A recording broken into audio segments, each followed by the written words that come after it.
Welcome to the Deep Dive. Today, we're diving into a topic that really touches everyone: how to heal from chronic stress and, navigate life's inevitable crises. Hmm. We're unpacking a truly insightful book, When Crisis Strikes: 5 Steps to Heal Your Brain, Body, and Life from Chronic Stress by Jennifer Love, MD, and Kajel Torahovic, PsyD, PhD. Yeah, and what's so compelling about their work, I think, is that they don't just explain what happens when stress hits us. They Right. give you a practical, science-backed framework. It helps you understand your response and actually emerge stronger from, well, from challenging situations. Exactly. This deep dive is all about giving you the tools to not just survive a crisis, but to, well, master it, thrive Yeah, even, put it, yeah. as the authors put it, even giving your crisis a defiant pushback. So we're going to explore the science behind why chronic stress can leave you feeling just utterly drained. We'll Yeah. delve into their powerful 5-step model and share some really surprising insights and impactful stories along the way. And it's interesting, the book was actually written amidst some pretty significant global crises, Yeah. the COVID-19 pandemic, social unrest. They highlight what they call a cluster of pandemic. A cluster, right? Yeah, including widespread mental health challenges like anxiety, depression, PTSD, but also things like addiction and domestic strain. Wow. So it's an incredibly timely guide for anyone feeling the weight of, well, stacked stresses. Okay, let's unpack this then. We have this unique collaboration: a medical doctor and a psychologist. Right. Different perspectives. One thinking inside out, blood pressure, You know, emotions, the biology. and the other outside in, like what triggered the reaction, that metaphorical moose jumping out. Yeah, the context, the behavior. But despite these different lenses, they arrive at the same powerful 5-step conclusion. So what does all this mean for you, the listener? Let's start by understanding the science. Absolutely. Before we jump into the actionable steps, it's really crucial to grasp the biology, what's happening under the hood. Right. And the book offers a remarkably clear, sort of simplified explanation of that intricate feedback loop between your brain and adrenal glands. It's known as the HPA axis. The HPA axis. Okay, here's where it gets really interesting. Can you simplify those key players for us? Why is that loop just so crucial? Sure. So the HPA axis, it involves three main components. You've got the hypothalamus and the pituitary gland, both in your brain, Okay. and then your adrenal glands, which sit right on top of your kidneys. Got it. Their main job, maintaining homeostasis. That's basically the body's metabolic balance, keeping things stable. Right.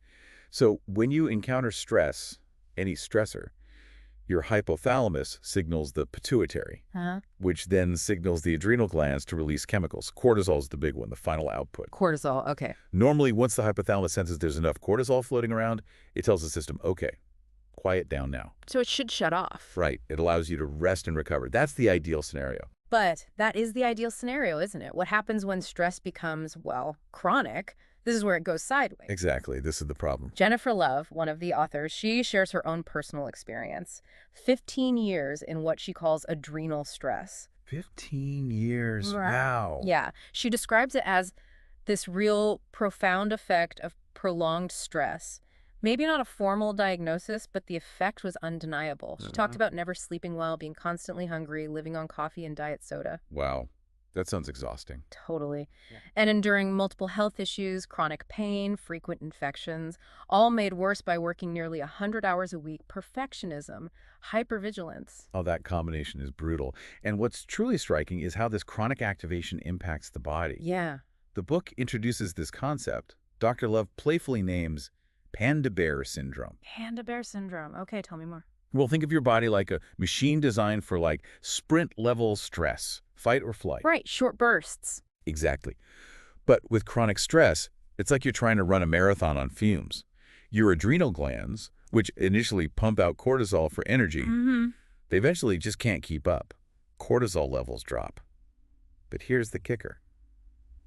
Your body still craves that emergency fuel glucose. Ah, so even with low cortisol, the craving stays. Yes, leading to these intense sugar cravings. And that's where the harmful cycle kicks in, right? That's exactly it. You crave sugar, you get a brief energy spike Feels good for a second. for a second, then your glucose plummets, causing more stress, more cravings. Vicious cycle. Totally.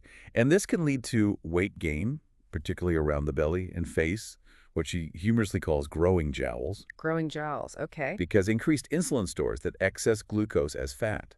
It's really fascinating how our body's brilliant emergency response can actually become so detrimental when it's just on all the time. It really is. Okay, so that's the science why we feel like crap. But the real beauty of this deep dive, I think, is the clear, actionable framework they provide. The 5 steps. Doctors Love and Hovick developed this 5-step model to help you navigate basically any heart-stopping event, whether it's that metaphorical moose or, real-life crises. And they make it incredibly memorable. They link it to the fingers on your hand. Yeah. Each finger is a step. Oh, I like that. Okay, what are they? So, step 1, get a grip. That's your thumb. Thumb, okay. Step 2, pinpoint what you can control, your pointer finger. Pointer, makes sense. Step 3, push into motion, the middle finger. Ah, the middle finger one. As they say, give your problems the middle finger. Love it, okay. Step 4, pull back. That's the ring finger. Ring finger, pull back. And step 5, hold on and let go, the pinky finger. Pinky, hold on, let go. Got it. Get a grip, pinpoint control, push into motion, pull back, hold on, and let go. Exactly. These steps are designed to move you from just reacting, being pushed around by external forces, to actually taking deliberate action and finding some inner balance. So let's dive into each one. Step 1, get a grip. Right. So that first reaction to any sudden shock or distress is usually intense focus on the threat, right? Yeah, tunnel vision. Exactly. Yeah. Geltor Hovick uses this great example from his childhood, reading a folktale, but being super aware of the irritating shag carpet at the same time. Oh, okay. Or Sigurd the ski jumper, who started thinking about his old knee injury right before a jump after a competitor just wished him luck. Oh, wow. That's subtle. It is. It's about integrating all these levels of attention, not just fixating on the one scary thing. Because if that initial stress response just lingers. It can paralyze you. It turns into a chronic condition. Right. So the whole point of get a grip is to stop that cycle. Stop self-medicating, escaping with alcohol, video games, whatever it is. Okay.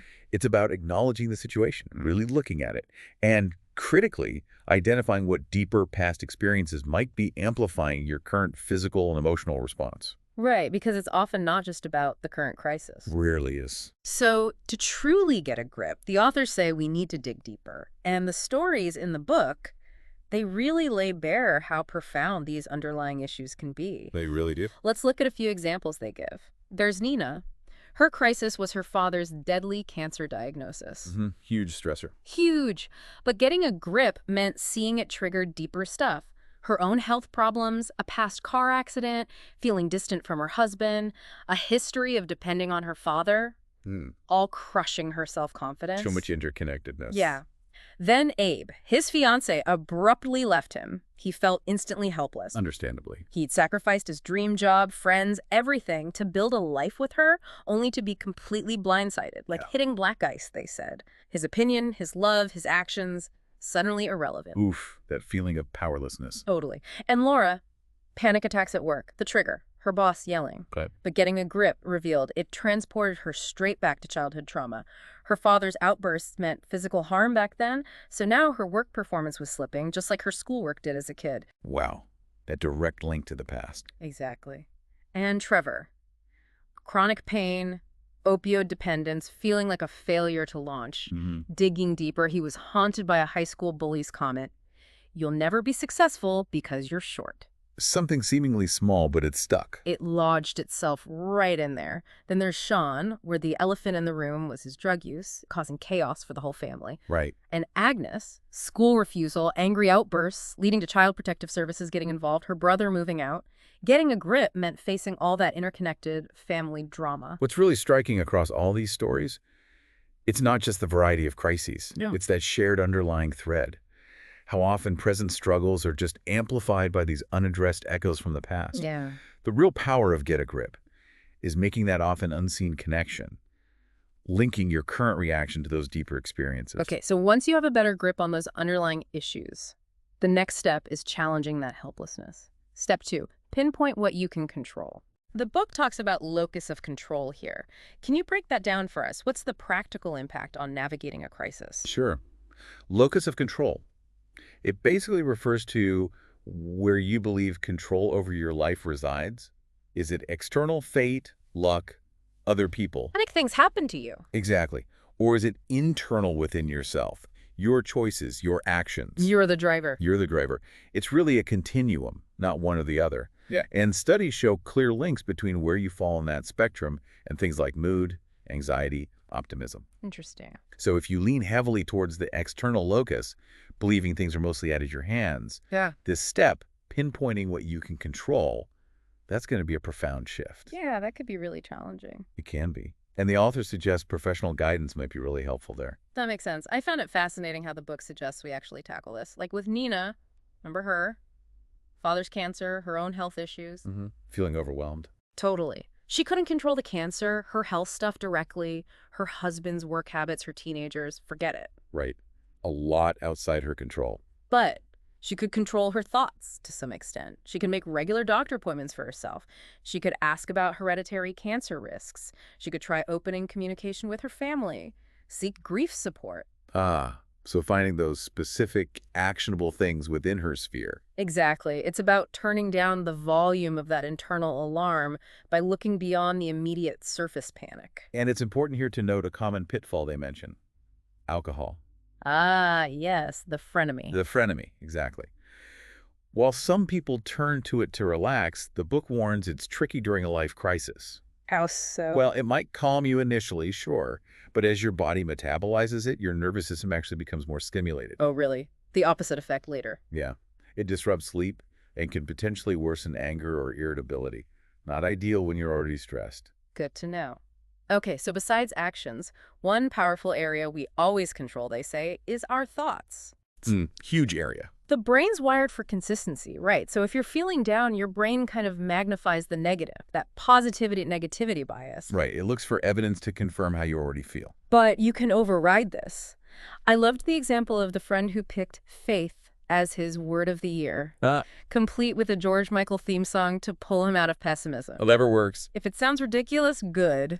Ridiculous can teach your brain a powerful lesson, they argue. Absolutely. And for Trevor, with his chronic pain, his fixed beliefs, the doctors couldn't help him. They were deeply rooted. Physically rooted. Yeah, in brain areas responsible for rumination and anxiety, like the anterior cingulate gyrus, the basal ganglia. These are basically your brain's habit and emotion centers. So it's not just willpower. Not at all. Understanding that makes it clear it's about retraining these ingrained pathways. What he could control was exploring different thoughts, different options. Like what? Like physical therapy, maybe medication targeting those specific brain areas, or even opioid maintenance therapy just to stabilize his nervous system first. He had choices there. Right. And for Jeff and Rebecca, dealing with their son Sean's drug use, A tough one. they couldn't control his behavior or even their own differing opinions on how to handle it. Off for the case? But they could control scheduling specific family time. They could seek counseling for themselves. They could research treatment centers, dedicate specific time to their daughter, Shelley. Focusing on what was within their power. Exactly. And Amanda, caring for her father with mental decline, couldn't control his refusal to move, couldn't control the degenerative process itself. Heartbreaking situation. Yeah. But she could control simplifying her own thinking, resolving not to be over-controlling unless medical professionals advised it. That was her area of control. Finding that boundary for herself. Which raises that million-dollar question, doesn't it? How do you identify what's truly within your sphere of influence, especially when it feels like absolutely everything is out of control? That's the challenge of this step. It often feels counterintuitive. But the book emphasizes that even the tiniest crack of control can be a starting point, finding just one thing. And that leads us right into step 3, push into motion. Exactly, taking that identified point of control and acting on it. Okay, step 3, push into motion. This is where you transition from preparation to action. Getting unstuck. Newton's first law, right? An object stays put until a force acts on it. In a crisis, stress can make you feel like that object just reacting. Right, feeling passive. So the key to regaining a sense of control is to get moving, implementing the actions you decided you could take in step 2. This step is all about finding your inner motivation, your resolve, that fighting spirit they talk about. Okay. It's about being really clear on the change you want and why. What are the benefits? Dr. Jennifer Love uses this grid scheme with patients. A grid scheme. Yeah, to help them visually map out and highlight what's most important. For instance, one patient realized that feeling safe at home actually outweighed her desire to avoid divorce. Seeing it laid out helped clarify that. Ah, so it helps you find your why. Exactly.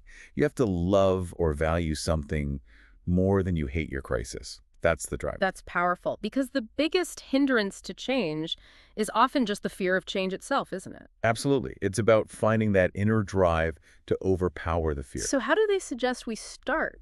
They strongly advise starting with easy actions, small steps. Okay. Build some confidence, get some momentum before tackling the tough actions. Makes sense. Baby steps. And good routines really help here. Enough sleep, nutritious meals, finding healthy fun. Those things positively influence this process. And the opposites drag you down. Yeah, stress, alcohol, drug use, they negatively affect your ability to get into motion. Okay, let's look at Trevor again. Chronic pain. His motivation came from shifting his thinking, right? Yeah, from being a chronic pain patient to embracing a mindset of life and living. So what were his easy actions? Things like just dropping the chronic pain label consciously, while his tough actions were bigger, stopping opioids, letting go of those fixed beliefs about doctors. Right. Start small. Jeff and Rebecca. Their motivation was hope for Sean and saving their marriage. Powerful motivators. Their easy actions. Removing alcohol from the house, locking up prescription meds. Practical steps. Yeah. Tough actions. Seeking family therapy and even trying this interesting role reversal exercise. Oh, yeah. Where each parent tried to think like the other's protector to build empathy. Wow. That is a tough action. Requires vulnerability. Definitely. And Tracy, her husband's cancer, her own parallel crisis. She prioritized Steve first, then herself, then house finances. Getting clear on priorities. Her easy actions included creating a chemo kit for Steve, practical support, and setting a sleep schedule for herself. Self-care is an easy action. Important. Very.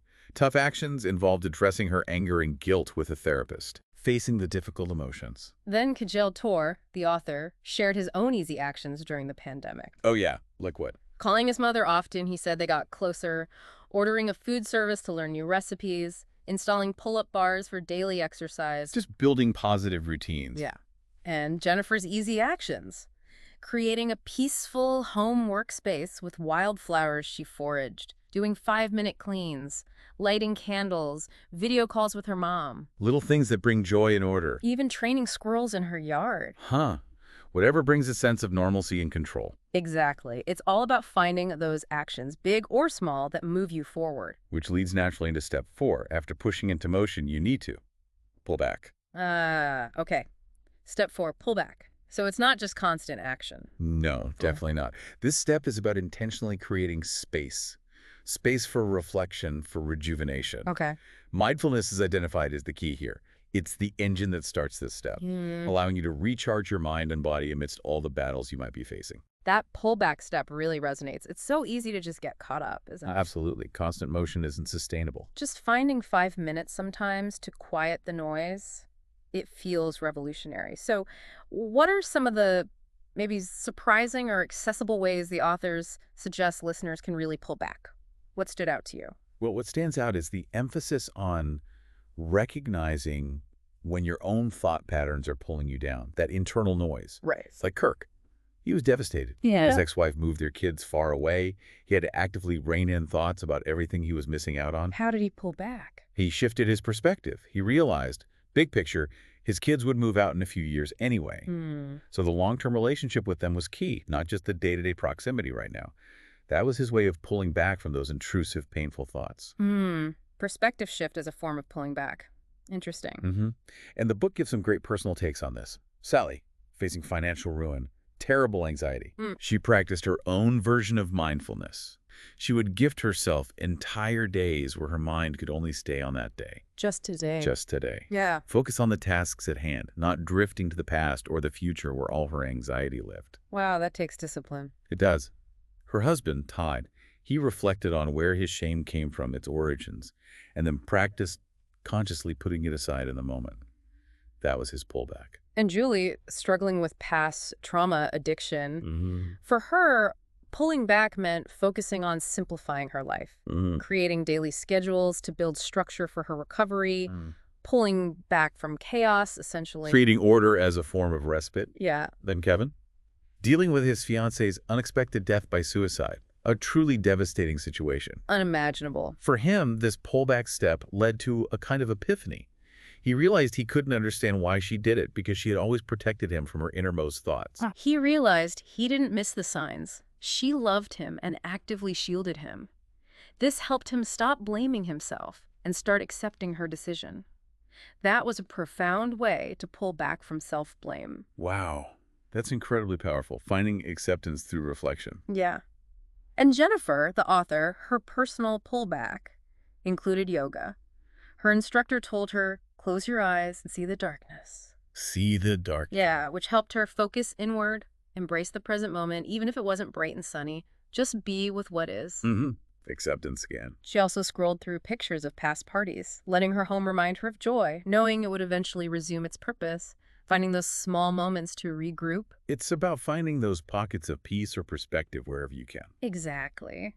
Which brings us to the final step. Step 5, hold on and let go. Yes, this final step is really about achieving balance. Balance in your thoughts, your feelings, your actions. And it's rooted in this understanding that you are the center of your experience. You're fully responsible for what originates within you, your thoughts, your reactions. So it's about consciously cultivating your strengths and at the same time releasing what's hurting you. Precisely.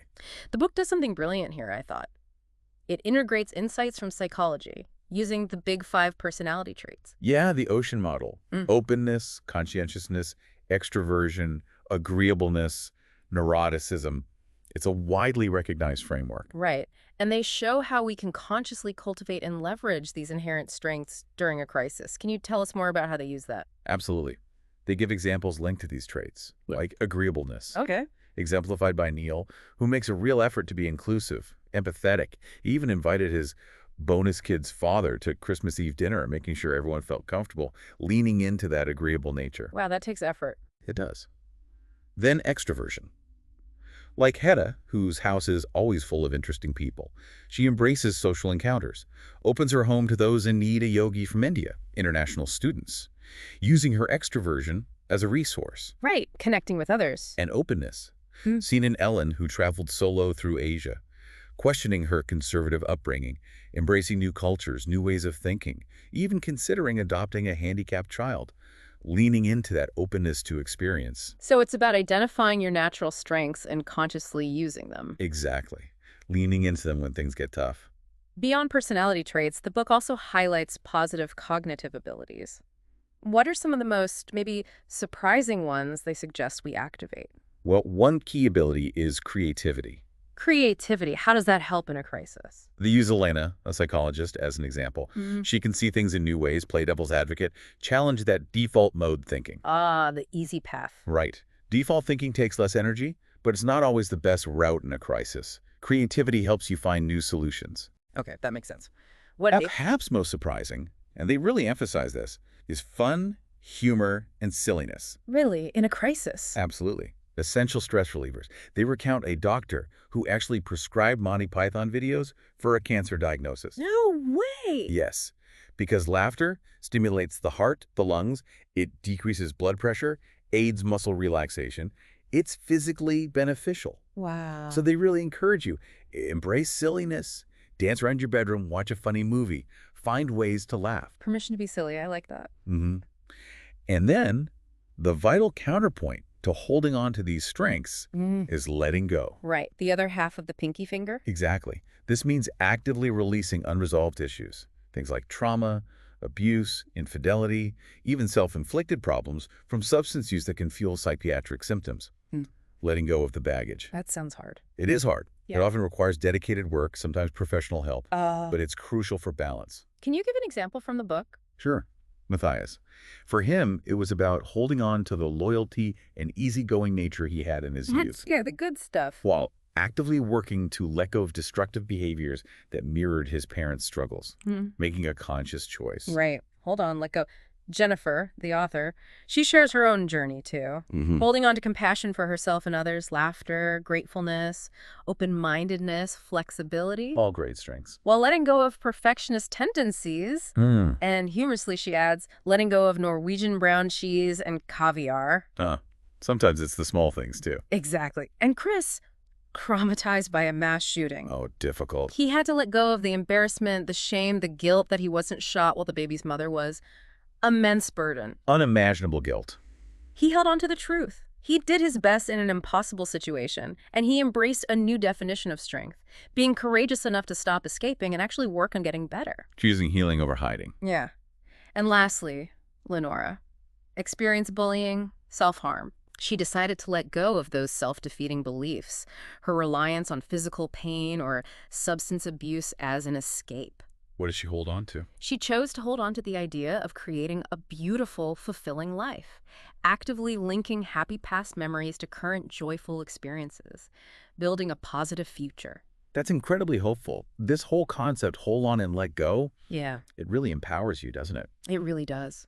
To consciously choose what serves your well-being and release what burdens you, it feels like the key to lasting healing. Absolutely. Paving the way for profound healing, as you said. Wow. What a journey we've taken through when crisis strikes. We've explored the very real science of stress from that HPA axis and its surprising long-term effects like panda bear syndrome, Mm-hmm. The jowl. the jowls, and walk through these 5 really powerful steps. Get a grip, Pinpoint what you can control. push into motion, Pull back. and hold on and let go. It's such a comprehensive, actionable framework. It helps you not just understand your reaction to crisis, but actively engage with it. Yeah. Drawing on your inner strengths, letting go of what no longer serves you. It's really about moving from feeling like, an object just being acted upon. Passive. Yeah, passive. Yeah. To becoming the author of your own recovery. I love that, the author of your recovery. Mm. And the stories. Nina, Abe, Trevor, all of them. Mm-hmm. They really bring these concepts to life. You really do. It shows how everyone, doctors, ski jumpers, parents, everyone can benefit from this kind of practical guide. It's a powerful reminder that even in the darkest times, we have agency, Mm-hmm. we have choices, and we have the capacity to heal and grow. And if you connect this to the bigger picture, this ability to thoughtfully manage stress and crisis, it's arguably one of the most critical skills we need in our increasingly complex world. You think so? I really do. It teaches us resilience, self-awareness, and compassion for ourselves and for others. It builds stronger individuals and ultimately stronger communities. That's a great point. So as you, our listener, reflect on this deep dive, Mm-hmm. what stands out to you? Think about a current challenge, or maybe a past one.